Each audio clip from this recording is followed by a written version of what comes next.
This is Bob from Orangeville Audio, and here is a Pioneer SX-1980 receiver that I restored.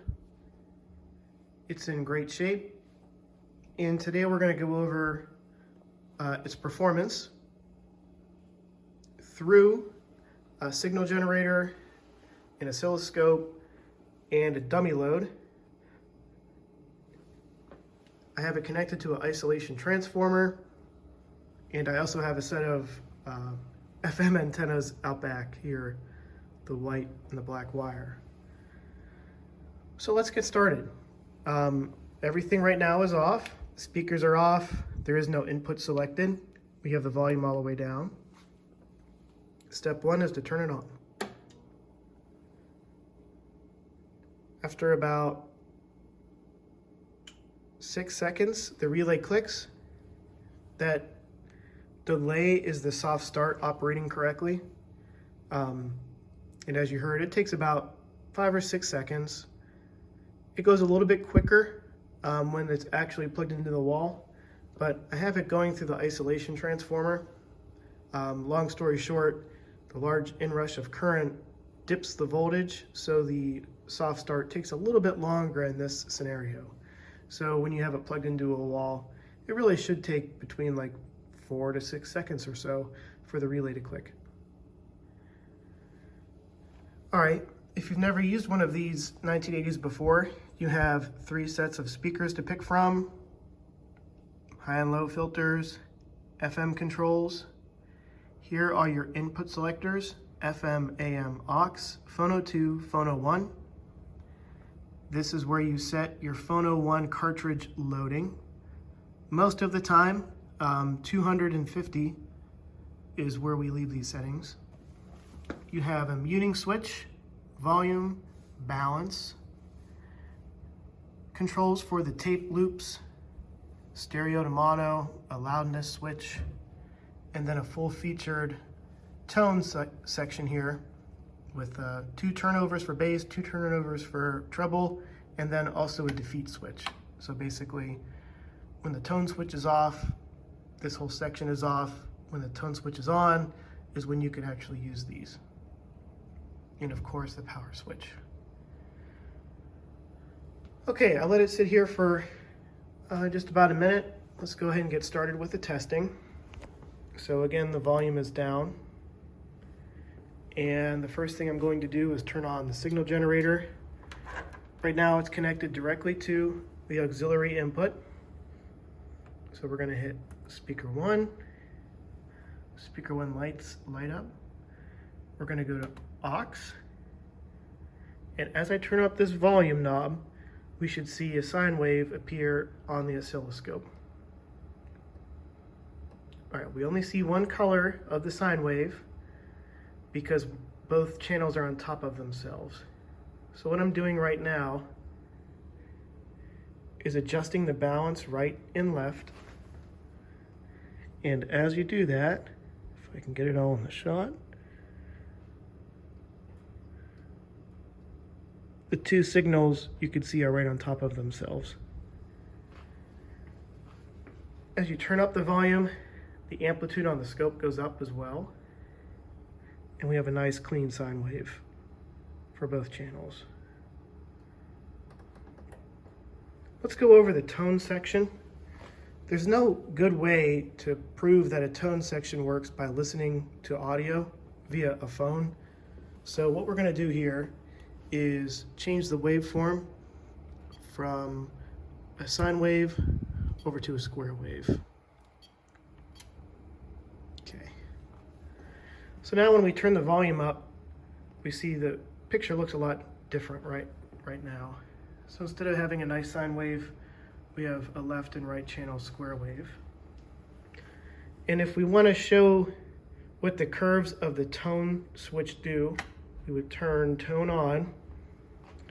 And what I'm going to do here is adjust the bass. Let me give it a little bit more volume. As we adjust the bass, we see the contour of the square wave change.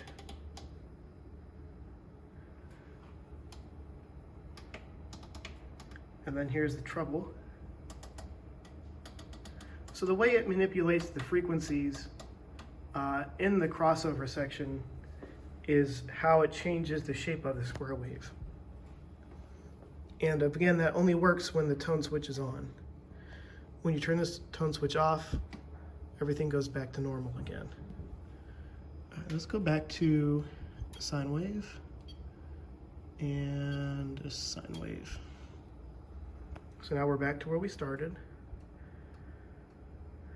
The next thing I'm going to test is the phono input. So for good measure, let's turn the speakers off. Let's select Phono 1. And now I need to change these jumpers so I can incorporate a reverse RIA filter. Okay, so now the signal generator is going into a RIA curve, which steps down the voltage to similar to what a cartridge will put out. And then this is going into the phono input. So we have Phono 1 selected. We have our cartridge load where it should be. We have the volume down. Let's turn the speakers on. And as I turn the volume up, same thing here. We see a nice left and right channel in Phono 1. I use that reverse RIA curve also to check the frequency response to make sure it's linear, and it came out great. I think replacing the electrolytics and the small signal transistors inside the phono section really does wonders with these Pioneer SX-1980s. Okay, we'll turn the function generator off, and we're going to turn the volume down. We're going to go to FM for the next input and turn the speakers off. Now for FM, I actually want to demonstrate sliding the dial back and forth to see how it picks up stations and to see how the quartz lock feature works on the tuning dial. In order to do that, I've got to walk around the back of my bench and move my jumpers around. So right now it's in the dummy load setting, and I'm moving these over to the speaker setting.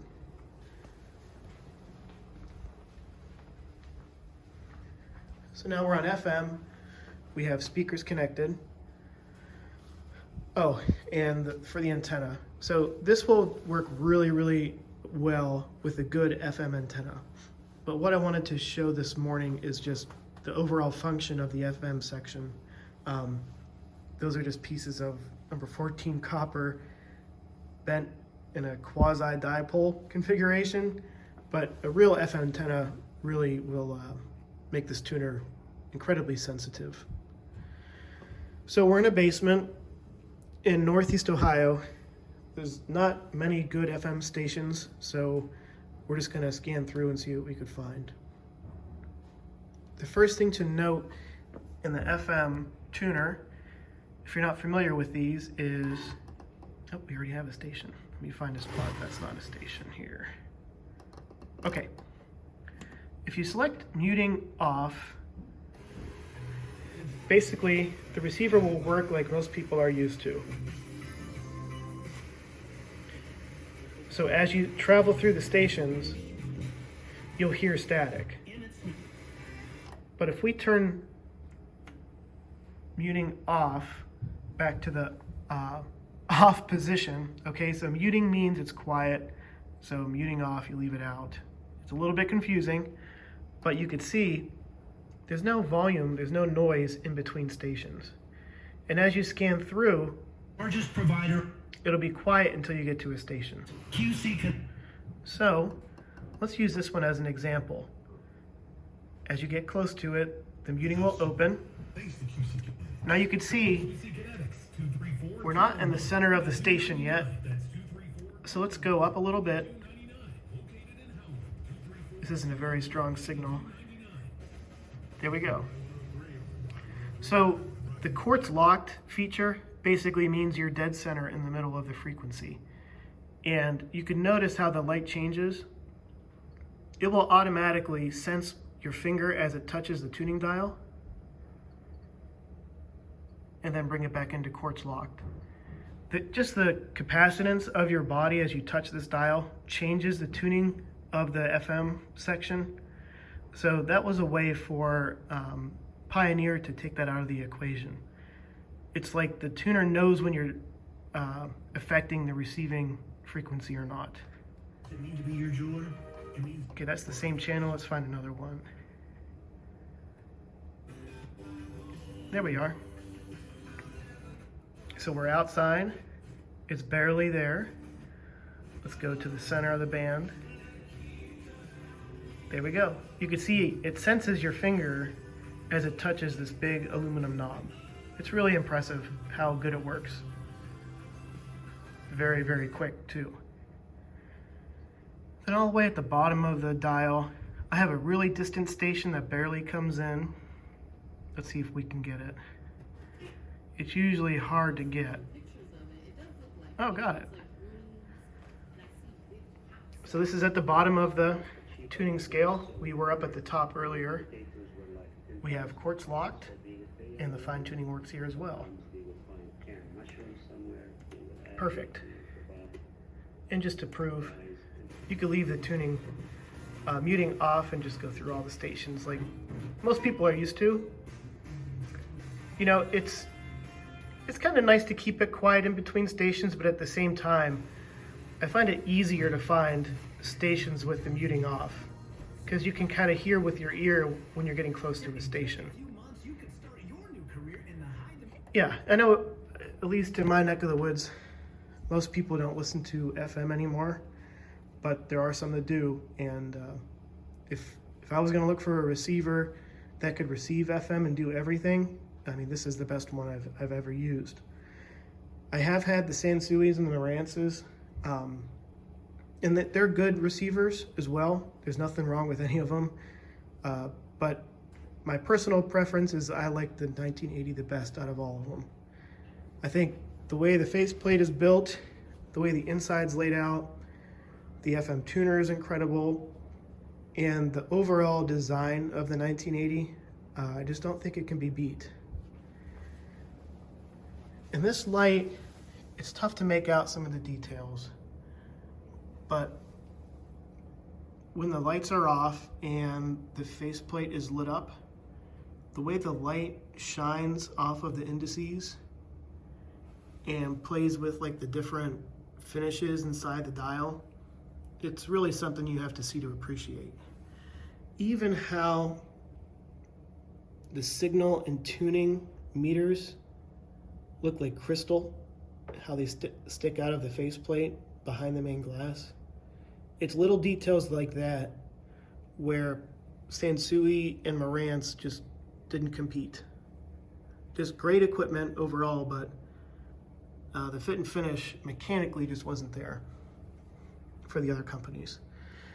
And then these are sliders for keeping your favorite stations memorized, you know, but I just keep them over to the side. And actually it's kind of rare to find all four of these still in good shape. They do get brittle and break, so this one's nice. It's got all four sitting right there underneath the tuning dial. Okay, so that was a quick 15-minute rundown of this Pioneer SX-1980. I can be reached through my website. Again, that's Orangeville Audio. And yeah, if you have any questions, please let me know. And thanks for watching.